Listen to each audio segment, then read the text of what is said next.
நீங்க எனக்கு அம்மா மாதிரி, நீங்க சாப்பிடலன்னா நானும் சாப்பிட மாட்டேன்னு பேக்கெட்டை மூடி வச்சிட்டாயா? நம்மால ஒரு பொண்ணு ஏன் பட்னி கிடக்கணும்னு நானும் விவரம் இல்லாம வாங்கி சாப்பிட்டேயா. அந்த பிஸ்கெட்ல என்ன இழவு கலந்திருந்தாலோ தெரியலையா. கொஞ்ச நேரத்துல மயக்கம் வந்து நான் தூங்கிட்டேயா. கண்முடிச்சு பார்த்தா எனக்கு பகீர்னு ஆயிடுச்சுயா. காதுல கழுத்துல கையில எதுவுமே காணோம். ஒரு பொட்டு நகை கூட காணோம்யா. பக்கத்துல பார்த்தா இவளையும் காணோம்யா. எனக்கு மயக்க பிஸ்கெட் கொடுத்து தூங்க வச்சுட்டு என் மொத்த நகையும் திருட்டு போயிட்டாயா.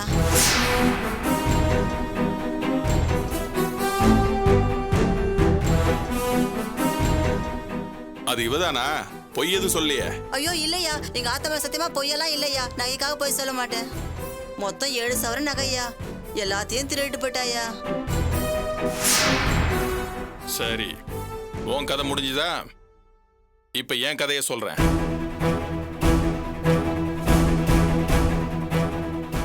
இந்த பொண்ணு ஒரு கொலையை பண்ணிட்டு அவனோட அம்மாவையும் சாகுற அளவுக்கு அடிச்சிருக்கான். அதுக்காக அரெஸ்ட் பண்ணி கூட்டிட்டு வரும்போது தப்பிச்சு போயிட்டான். போனவ சும்மா இல்லாம செலவு காசு வேணுங்கிறதுக்காக மயக்க பிஸ்கட் கொடுத்து ஓ நகையும் திருடி இருக்கா. சார், இதெல்லாம் ரொம்ப அநியாயம் சார். இந்த அம்மாவை நான் பார்த்ததே இல்ல. பொய் கேஸ் போடுறதுக்காக நீங்க 2 பேரும் சேர்ந்து என்னென்னமோ சொல்லிட்டு இருக்கீங்க. யாரு பொய் கேஸ் போடுறா? இதெல்லாம் உண்மை. சிவான்னு ஒருத்தனை கொண்டிருக்க, அவனோட அம்மாவை கீழே தள்ளி கொல்ல பார்த்திருக்க, அரெஸ்ட் பண்ணி கூட்டிட்டு வந்தோம், தப்பிச்சு போயிட்ட. இதெல்லாம் உண்மைதானே? அதே மாதிரி மயக்க பிஸ்கட் கொடுத்து நீ நகையை திருடினதும் உண்மைதான். இன்ஃபார்மர் மூலமா தகவல் தெரிஞ்சுக்கிட்டு நாங்க திரும்பவும் உன்னை கைது பண்ணிருக்கோம். சார், நீங்க கற்பனையா ஒரு கதை சொல்லி வழக்கு ஜோடிக்கிறீங்க. இது பொய் சாட்சி. ஆமா, இது பொய் சாட்சி தான். உன்னால் நிரூபிக்க முடியுமா? நீ கொலை பண்ணிருக்க, நகைகளை திருடி இருக்க. என்னால அதை நிரூபிக்க முடியும். முகாந்திரம் இருக்கு, சாட்சி இருக்கு.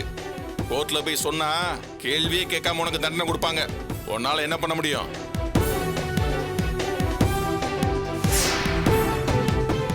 இத பாருமா, நீ இங்க என்ன சொன்னியோ அதுல ஒரு வார்த்தை கூட பேசாம ஜட்ஜி முன்னால அப்படியே சொல்லணும். சொல்வியா? சொல்றேங்க ஐயா. சரி, நீ இப்ப போ. உனக்கு கோர்ட்டு கூப்பிடும்போது வரணும். சரிங்க ஐயா. இத பாரு, வழக்கு ஜோடிச்சான், பொய் கேஸ் போட்டான்னு சொல்லி உன்னால ஜெயிக்கவே முடியாது. ஒழுங்கா நான் சொல்றபடி கேட்கணும். சார், எனக்கு எங்க அப்பா கிட்ட கொஞ்சம் பேசணும். என் போனை கொடுத்தீங்கன்னா 2 வார்த்தை பேசிடுவேன். அப்பா ஆட்டுக்குட்டின்னு யார்ட்டையும் போன்ல பேச முடியாது. என்ன சார் இது அநியாயமா இருக்கு? ஒரு கிரிமினல் அரெஸ்ட் பண்ணா கூட அவங்க வீட்டுல தகவல் சொல்லணும்னு சட்டம் இருக்கு. ஆனா நீங்க அந்த மாதிரி எதுவுமே பண்ணலையே.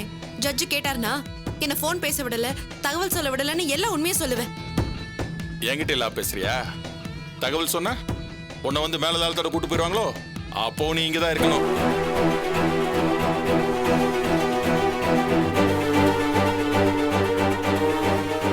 சரிம்மா, உன்னை பார்க்க பாவமா இருக்கு. நம்பர் சொல்லு, நானே பேசுறேன்.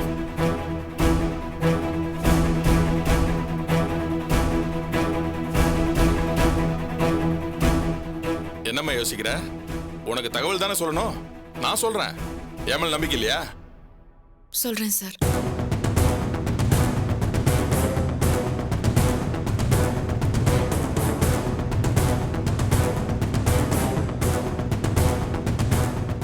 ஹலோ சார், நான் பாண்டிச்சேரி போலீஸ் ஸ்டேஷன்ல இருந்து பேசுறேன் சார். ஆமாமா, இன்ஸ்பெக்டர் தான். துளசி, உங்களுக்கு என்ன சார் வேணும்? ஐயா, என்னங்க பெத்த பொண்ணை போய் மகளே இல்லைன்னு சொல்லிட்டு இருக்கீங்க? ஆமாங்க, கொலை கேஸ்ல அரெஸ்ட் பண்ணிருக்கோம். தகவல் சொல்ல தான் போன் பண்ணேன். ஐயா, அப்படியெல்லாம் சொல்லாதீங்க. ஏதோ விதிவசத்துல பண்ணிட்டா. இந்த மாதிரி நேரத்தில் நீங்க தான் அவளுக்கு உதவி பண்ணணும். ஐயா, உதவி பண்ண மாட்டேன்னு சொன்னா எப்படி? நீங்க என்ன ஒரேடியா தலை முழுகிட்டீங்களா? என்னங்க அப்படிலாம் சொல்லாதீங்க. என்ன அது உங்க பொண்ணு. ஐயா ஐயா ஐயா ஐயா, கட் பண்ணிடாதீங்க. ஐயா, ஒரு நிமிஷம். ஐயா, கட் பண்ணிட்டாரா? நல்ல மனுஷன். உன் விஷயம் ஏற்கனவே அவருக்கு தெரிஞ்சிருக்குமா? போன் பண்ண என் பொண்ணே இல்ல, தலை முழுகிட்டேன்னு போனை கட் பண்றாரு. பெத்த அப்பாவே உன்னை தலைமொழிகிட்டத சொல்றாருன்னா நீ எந்த அளவுக்கு நல்லவளா இருப்ப. இனிமே உன்னை அந்த கடவுளால கூட காப்பாற்ற முடியாது. இத பாரு, உன்னை சுத்தி என்ன நடக்குது, நாங்க ஏன் இப்படி பண்றோம்னு நீ ரொம்ப யோசிக்காத. உன்னால கண்டுபிடிக்கவே முடியாது. ஒழுங்கா நான் சொல்றபடி கேட்டேன்னா 5 இல்லைன்னா ஒரு 7 வருஷம் கிடைக்கும். அதை முடிச்சுட்டு நீ வெளியே வந்துடலாம். அதுக்கப்புறம் நீ நிம்மதியா இருக்கலாம். அதை விட்டுட்டு நீ இந்த மாதிரி தப்பிச்சு போறது, லா பேசுறது, அது இதுன்னு இந்த மாதிரி குட்டி கலாட்டா பண்ண உனக்கு ஆயில் தான் கிடைக்கும். லைஃப் லாங் வெளியே வர முடியாது. இன்னைக்கு வெறும் திருட்டு கேஸ் தான், நாளைக்கு கஞ்சா கேஸ் போடுவேன். அதுக்கப்புறம் ஆள் கடத்தல், கள்ள நோட்டு, பிராத்தல், போதை மருந்து கடத்தல், ஆயுதம் சப்ளை பண்றதுன்னு என்னென்னமோ கேஸ் இருக்கு. ஒவ்வொன்னா போட்டு சாட்சி ரெடி பண்ணுவேன்.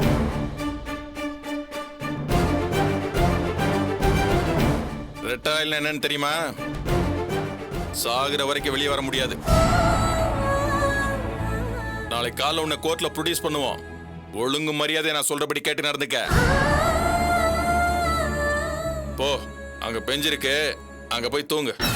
ஐயா ஐயா ஐயா, இவங்கள மகளிர் காவல் நிலையத்துக்கு அனுப்பலாம் ஐயா. ஒன்னா இருக்கு, அது ஒரு ராத்திரி நேரம் வர. இங்க தங்க வச்சா பிரச்சனை ஆயிடுங்கய்யா. அதெல்லாம் எனக்கு தெரியும்யா. இப்ப அரெஸ்ட் பண்ணதை சொன்னாதானே ஏன் வச்சிங்கன்னு கேட்பாங்க.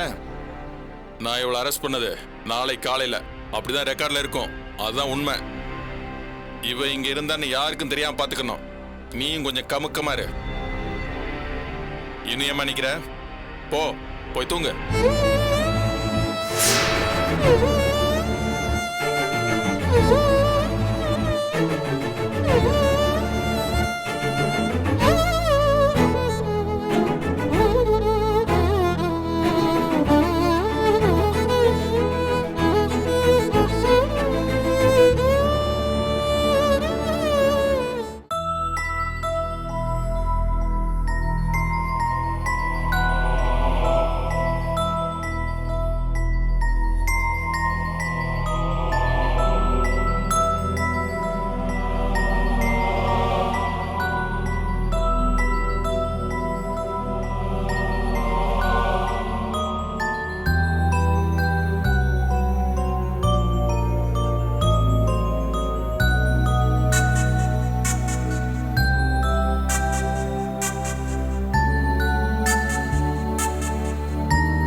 என்னங்க, என்னாச்சு? ஏன் இவ்வளவு சீக்கிரம் எழுந்துட்டீங்க? தூக்கம் வரல பத்மா. ஏங்க தூக்கம் வரல? என்னத்த சொல்றது, மோகனை நினைச்சுதான் எனக்கு தூக்கம் வர மாட்டேங்குது. சரி, நான் லைட் அணைச்சிடுறேன், நீ தூங்கு. நீங்க? நான் வெளியில கொஞ்சம் காத்தாட போயிட்டு வரேன். கொஞ்சம் இருங்க, நானும் வரேன். நீ எதுக்குமா? நீ தூங்கு. எனக்கும் உங்களை மாதிரி தாங்க. கொஞ்ச நாளா தூக்கமே பிடிக்க மாட்டேங்குது. என்ன பண்றது? எல்லாம் நம்ம தலை விதி. சரி, போலாங்க. சரி வா.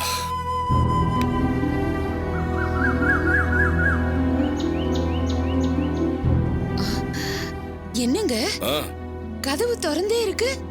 கதவு திறந்து இருக்கா? ராத்திரி நீ தானே தாப்பா போட்டு வந்த? ஆமாங்க, நான் தான் தாப்பால். ஐயோ, ஒருவேளை தாப்பால் போட மறந்துட்டேனோ என்னவோ. என்ன பத்மா, வர வர நீ இப்படி ஆயிட்டு வர? போட்டுன்னு தான் நினைச்சு மறந்துட்டேன். என்னங்க, மோகன் இங்க உட்கார்ந்திருக்கா?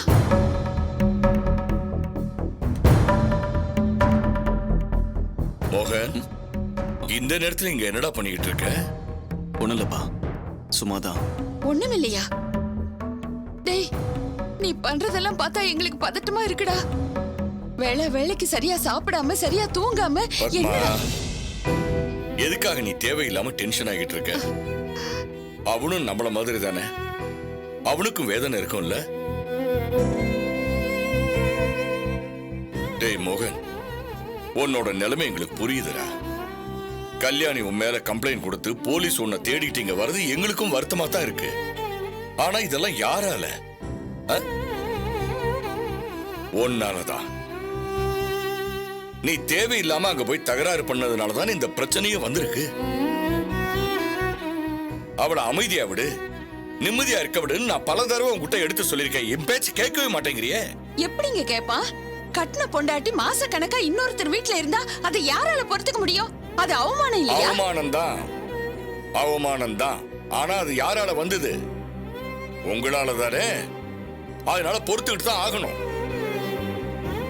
டேய், நீ அங்க போய் சண்டை போட்டாலும் சரி, மன்னிப்பு கேட்டாலும் சரி, அவ ஏத்துக்க மாட்டான்னு நல்லா தெரியுது இல்ல? அப்ப அது தெரிஞ்சிருந்தா அங்க போய் எதுக்காக சண்டை போடணும், ஏன் அவமானப்படணும் தான் நான் கேக்குறேன். இத பாரு, உன் மேல அவ எத்தனை தடவை கம்ப்ளைண்ட் கொடுத்தாலும் ஏன் அப்படி கொடுத்தேன்னு நம்மளால கேட்கவே முடியாது. ஏன்னா நம்மளால அவ அவ்வளவு தூரத்துக்கு இழந்திருக்கா. சின்ன வயசுல இருந்தே அவ ஆட்டோ ஓட்டி பொழைச்சவடா. தன்னோட கையை நம்பி அந்த குடும்பத்தை காப்பாத்தி இருக்கா. இப்பவும் பாத்தீங்கன்னா அவ தங்கச்சியை காப்பாற்ற வேண்டிய கடமை அவளுக்கு இருக்கு. ஆனா அப்படிப்பட்ட ஒரு கை நம்மளால முடங்கி போச்சே, அந்த கோபம் அவளுக்கு இருக்கத்தான் செய்யும். உண்மை சொல்லணும்னா இது அவ தன்மானத்துக்கு விழுந்த ஒரு அடி. அதுக்காகத்தான் பதிலுக்கு இதெல்லாம் செஞ்சுக்கிட்டு இருக்கா. நாங்க தான் திருந்திட்டோமே, மன்னிப்பு கேட்டுட்டோமே, நீங்க 2 பேரும் சொல்லலாம். நாங்க தப்பு பண்ணல, அந்த சேகரோட அப்பாவும் போலீஸ்காரையும் தான் பண்ணாங்கன்னு வக்கீல வச்சு வாதாடி நீங்க ஜெயிக்கலாம். ஆனா அதனால உங்க தண்டனை குறையுமே தவிர அவளோட வேதனை குறையாது. அவளை சமாதானப்படுத்தவும் முடியாது. டேய் மோகன், கல்யாணிய பத்தி நல்லா தெரியும்ன்றதுனாலதான் நான் உண்மையை சொல்றேன். உங்க விஷயத்துல அவளா மனசு மாறி உங்களை மன்னிச்சா தான் உண்டு.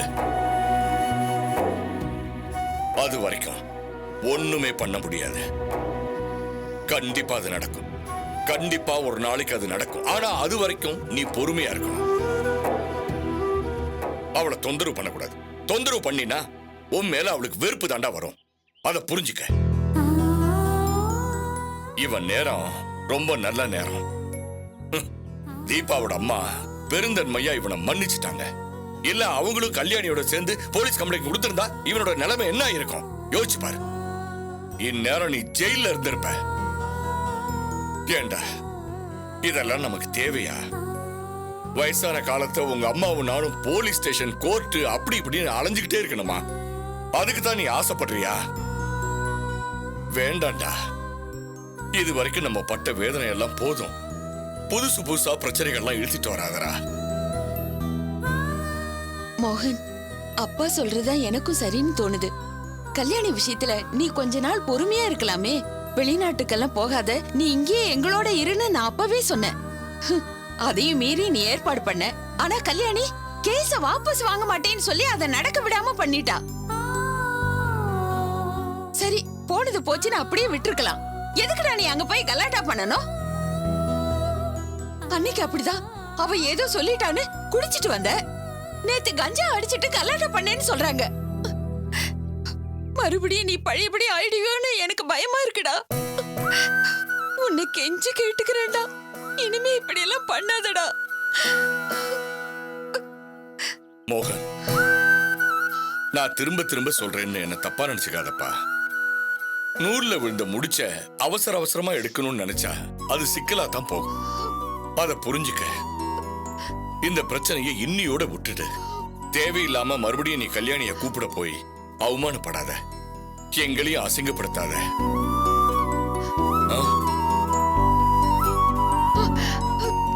டேய் டேய் மோகன், என்னடா பண்ற? எங்கடா கிளம்புற? நீங்க உள்ள போங்கம்மா, நான் வந்துடுறேன். டேய் டேய் டேய் மோகன், மோகன், என்னங்க இது? நாம பாட்டுக்கு சொல்லிக்கிட்டே இருக்கோம், அவன் பாட்டுக்கு கேட்காம போயிட்டே இருக்கான். விடு பத்மா, அவன் அங்கேயும் இங்கேயும் எங்காவது சுத்திட்டு வந்தாதான் அவன் மனசுக்கும் ஆறுதலா இருக்கும். அவன் கோவமா போயிட்டு இருக்காங்க. கோவங்கிறது எல்லாருக்கும் வரும். ஆனா இந்த மாதிரி வயசு பசங்களுக்கு புத்தி சொன்னா கேட்கவே வேண்டாம்.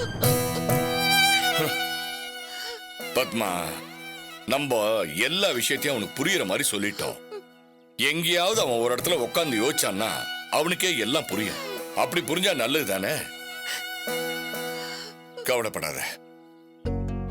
இத பாரு, நடக்கிற எல்லா விஷயத்திலையும் அவன் ஒரு பாடம் கத்துக்கிட்டு தான் இருக்கான். எது சரி எது தப்புன்னு அவன் தன்னால புரிஞ்சுப்பான். காலம் அவனை திருத்தும். நீ தைரியமா போ.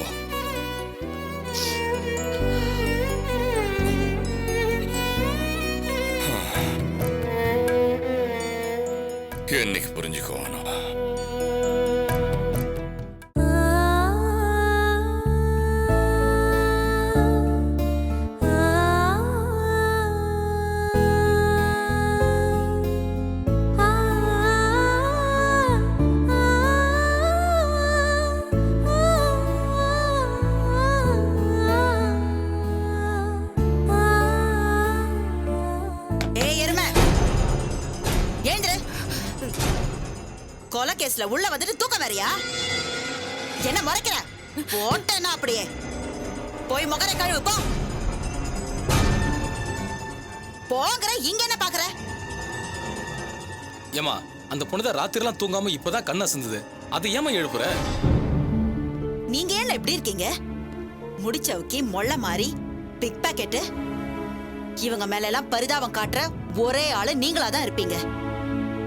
வேணாண்ணே, பாவம் பார்க்காதீங்க. இன்ஸ்பெக்டர் ஐயா வந்தா உங்களுக்கு தான் பிரச்சனை. பிரச்சனை யாருக்குதாம்மா இல்ல, அது எப்பவும் இருக்கும். அதுக்காக மனசாட்சி மனிதாபிமானத்தை விட்டுறக்கூடாது. இன்னைக்கு கடமைன்ற பேர்ல இப்படி எல்லாம் பண்ணோம்னா நாளைக்கு நாம மனுஷங்களான்னு நமக்கே ஒரு சந்தேகம் வந்துடும். போதும், இந்த பேச்செல்லாம் இங்க செல்லுபடி ஆகாது. 4 முழம் காவி கட்டிக்கிட்டு ஏதாவது ஒரு மண்டபம் கிடைச்சா அங்க போய் பேசுங்க. கை தட்டி ஒரு முடி தேங்காய் தருவாங்க. Madam tea. ஏன்டா லேட்டு? லேட் ஆயிடுச்சு மேடம். ஏன்டா லேட்டுனா லேட் ஆயிடுச்சுங்கறியா? Sorry madam. கொண்டு போய் அங்க வை. இந்த நல்லவருக்கு ஒரு டீ கொடுத்துட்டு போ. ஏய் இங்க வா. டேய் இவளுக்கு ஒரு டீ குடுறா. எனக்கு வேணாம். அப்ப பட்னி கடந்து பரிதாப சமாதிக்க பாக்குறியா? அதெல்லாம் இங்க நடக்காது. உன்னை இன்னைக்கு கோர்ட்டு கூட்டிட்டு போறோம். சாப்பிடாம கிடந்து மயக்க போட்டு விழுந்தா ஜட்ஜுக்கு யார் பதில் சொல்றது? ஏமா அவங்க தான் சொல்றாங்கல்ல, டீ வாங்கி குடிமா. சொல்றல வாங்கிக்கமா. குடி. ஏமா நீ போய் டீயை குடி, நான் பாத்துக்கிறேன். வேணாண்ணே, பரிதாபப்பட்டு ஐயா கிட்ட வாங்கி கட்டிக்காதீங்க. அட என்னம்மா நீ சும்மா எப்ப பார்த்தாலும் ஐயா ஐயான்னு பயமுறுத்திட்டு இருக்க? ஐயா தான் அந்த பொண்ணுகிட்ட விசாரிச்சு ஸ்டேட்மெண்ட் எழுதி வாங்கி வைக்க சொன்னாரு. நான் பாத்துக்கிறேன், நீ போ. என்னமோ பண்ணுங்க, எப்படியோ போங்க. மா நீ போய் அந்த சேர் எடுத்து போட்டு உட்காருமா.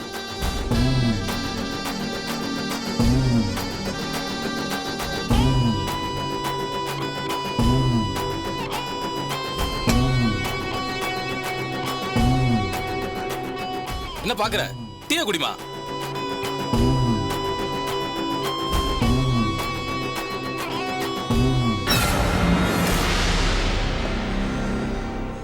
இங்க பாருமா, அவங்க முன்னாடி நான் அதட்டி கேள்வி கேட்கிற மாதிரி நடிப்பேன். நீயும் பயந்துகிட்டு பதில் சொல்ற மாதிரி நடிக்கணும். புரிஞ்சுதா? என்னால பெருசா ஒன்னும் உதவி பண்ண முடியாது, ஆனா முடிஞ்ச வரைக்கும் முயற்சி பண்றேன். நான் கேட்கிற கேள்விக்கு ஒழுங்கா பதில் சொல்லு. என்னமா பார்த்துட்டு இருக்க? டீயை குடிமா. குடிமா.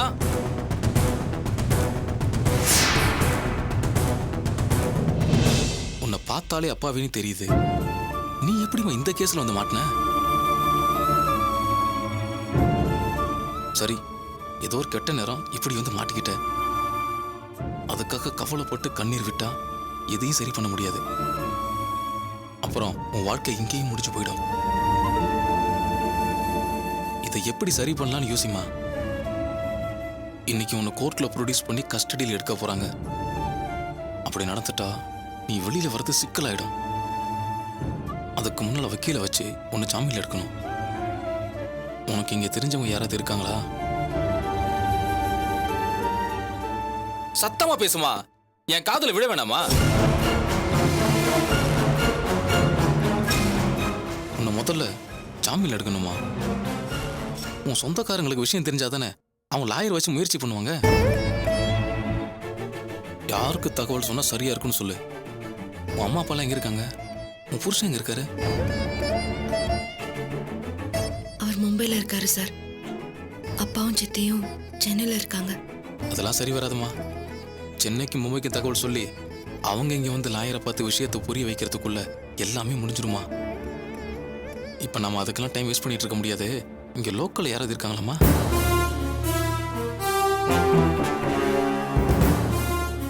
உன் கூட படிக்கிற பசங்க, அவங்க சொந்தக்காரங்க, அக்கம் பக்கத்தில் இருக்கிறவங்க, இப்படி யாராவது இருந்தாங்கன்னா சொல்லு. அவங்க கிட்ட உன் நிலைமையை சொல்லி ஜாமீன் எடுக்க ஏற்பாடு பண்ண சொல்றேன். என்னால இவ்வளவுதான் முடியும். இதுக்கு மேல என்னால ஒண்ணும் பண்ண முடியாதுமா. இங்க யாராவது இருந்தாங்கன்னா சொல்லு. அவங்களாலதான் உனக்கு உதவி பண்ண முடியும்.